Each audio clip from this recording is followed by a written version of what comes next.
Hey, deserving listeners, welcome to the Psychology in Seattle podcast. We're going to follow Ed and Rosa's story. Let's get to it and see if I have any worthy reactions. I didn't even tell you how beautiful you look tonight. Thank you. You be beauty, I'll be the beast. I feel happy, I feel love because we bonding to each other. I want Ed part of my life. Okay, so that's what she's saying. Seems genuine. It's good to hear that she is in this for reasons of her own wants to be met. She likes him and she doesn't feel like she has to. At least she's saying, and it seems genuine, that she wants to be in this relationship. The main reason why I wanted to come here with you was for us to really understand our feelings. What you want?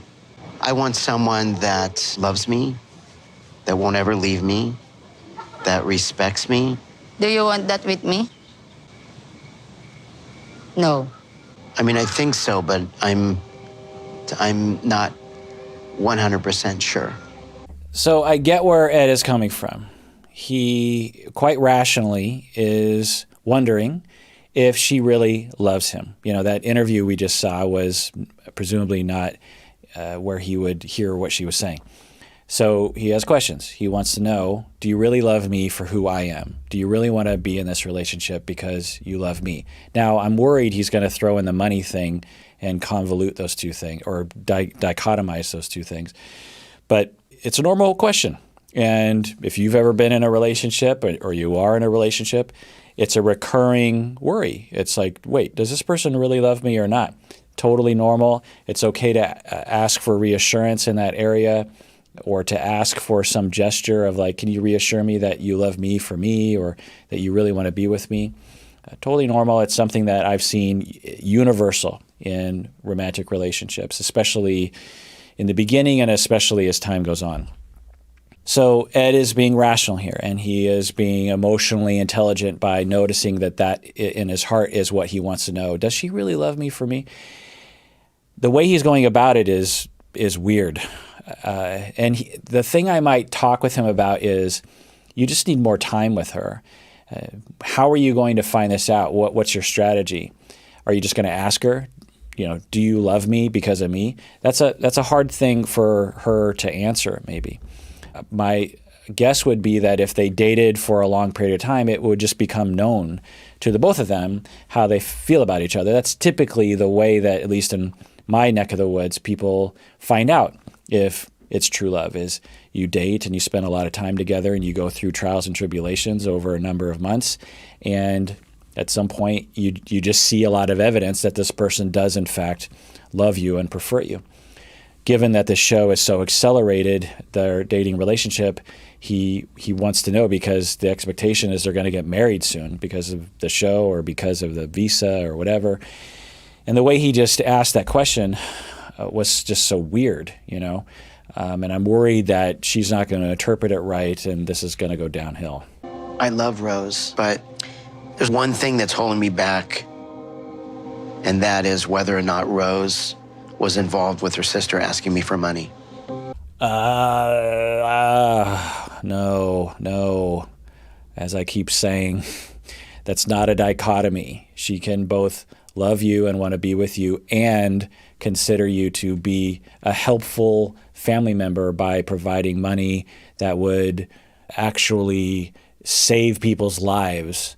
Both can be true. It's such a privileged way of looking at things, of just like, well, if she's asking me for money, then they're exploiting me or something. And I mean, you saw their town, you saw their home, you saw how they live. Like, why wouldn't it occur to you that the desperation would circumvent any politeness present? So I'm really worried now. He's going to bring that up in this moment.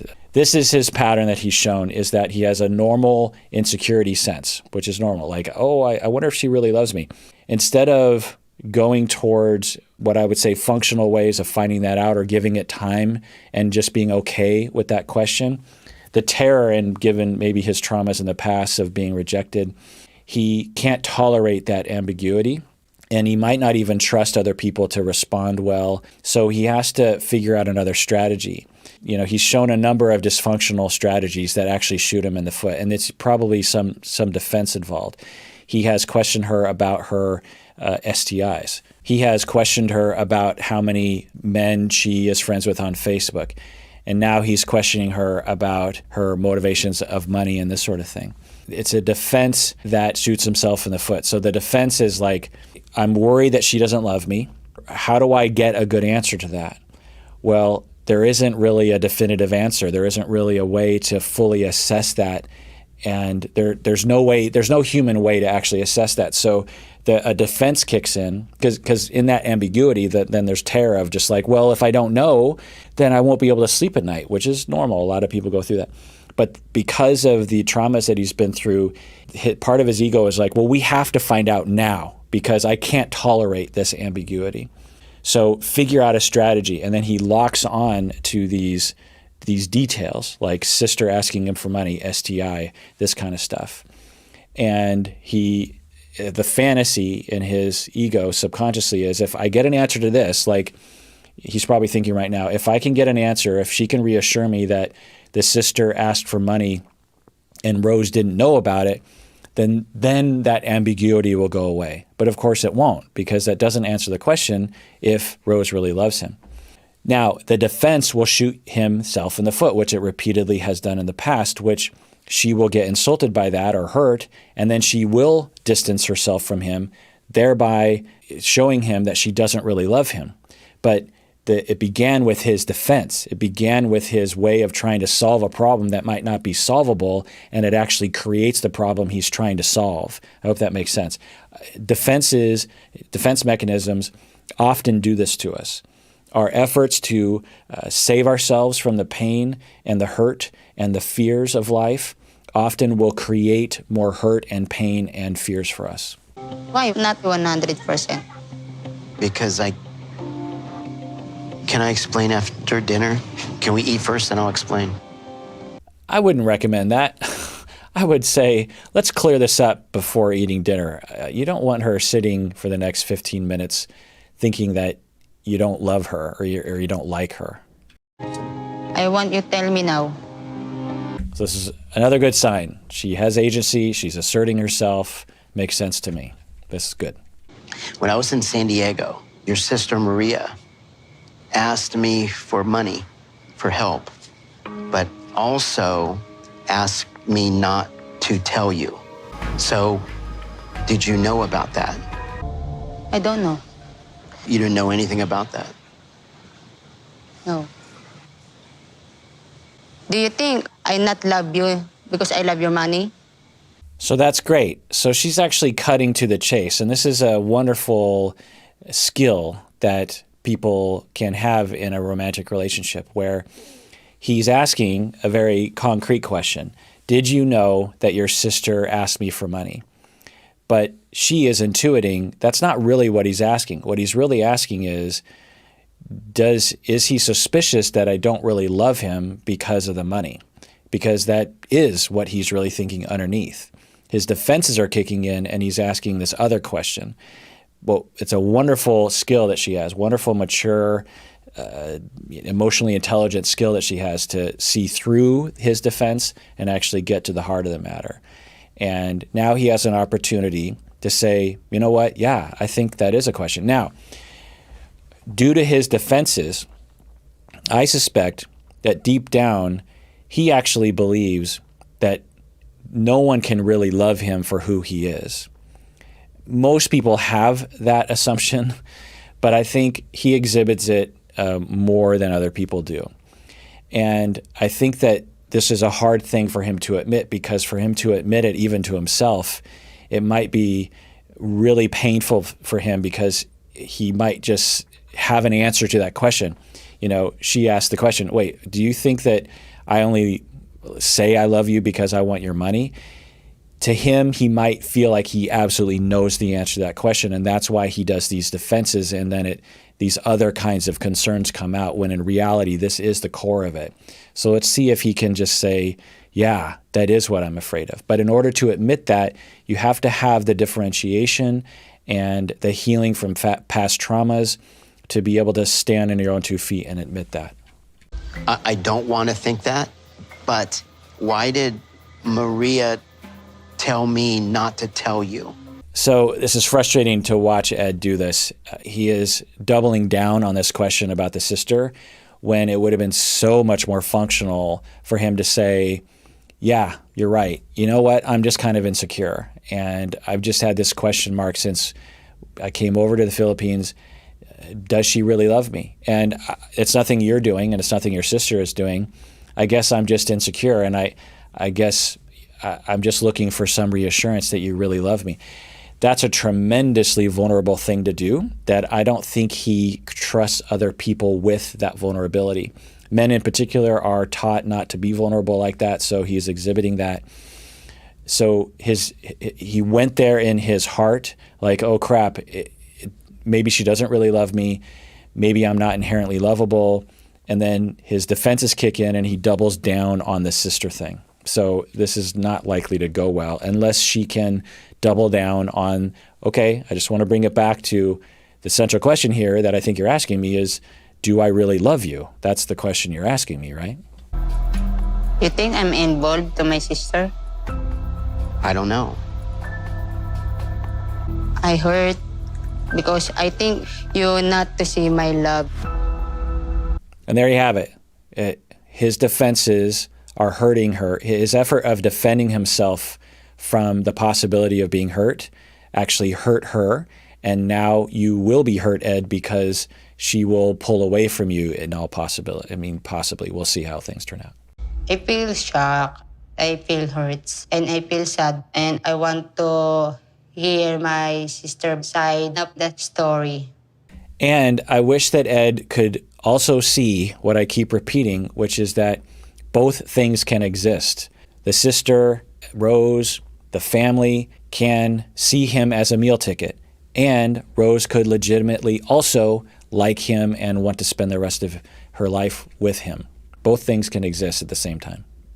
I hurt so much because you think I like my sister who want your money, not with love. But I don't want your money.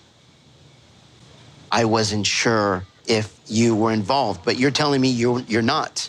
Yeah, I'm Okay, not. I believe you. So this is another pattern that I've seen Ed do and that the two of them actually do where, once again, his defenses kick in, his insecurities kick in, which is normal. He has these defenses where he goes on the attack. She gets hurt. He feels she's starting to pull away, and then he completely changes his mode to pleasing mode. So he goes from the mode of insecure attacker to over-the-top pleasing mode. So we just saw that shift in him, and now I think he's going to go into the apologetic, overly pleasing mode. Okay, I believe you. Really? Your sister made me doubt you, but no more. I am 100% sure that you're being honest. The sister didn't make you doubt her. You doubted her. The sister was explicit, saying that the sister didn't know. So, and it's okay to doubt. It's okay to wonder, but don't blame it on the sister. You promise? I promise.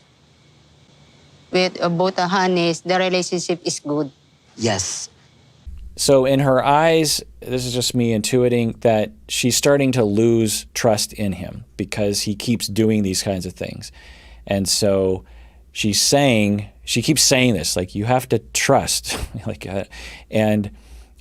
Now the other thing that I kind of wish she would say, I don't know this to be true, but it could be true, I don't know, to say something like, look, I'm not going to lie. I want a good life for my son. And yeah, I am looking forward to being with you in San Diego, having good health care, having a good house, having security for my son, getting an education for my son, having the opportunities that America will provide my son. Yes, absolutely. Why wouldn't I want that for my son? And I also like you. So can I have both? Can I look forward to being with you as my husband and looking forward to having your resources for my son? Can both of those exist in the same universe? I wish she would just say that. Now, she's not saying that. She's explicitly saying the opposite. She's essentially saying she doesn't want any of his money, and that she does care for him, and money isn't a factor at all. So I have to take her word on that, but I wouldn't be surprised if she didn't have at least some preference for also gaining safety for her and her son. After speaking to Rose, I am 100% sure in my heart that she's not involved. Just by the way she reacted, I'm feeling like I can completely trust Rose. But I don't trust her sister. So what are we gonna do about your sister? I talked to her about this, Can I ask you a favor? but Can you and I speak to her together? I don't know why you have to insert yourself into that. Why would you want to? My suspicion is that he suspects that she's lying, Rose is lying, and so he wants to be there when they have a conversation. I don't know. I don't know why he has to insert himself into that. It's important to me. I talked to my sister together. Okay. I'm relieved. I'm angry to my sister a little bit because she went behind my back.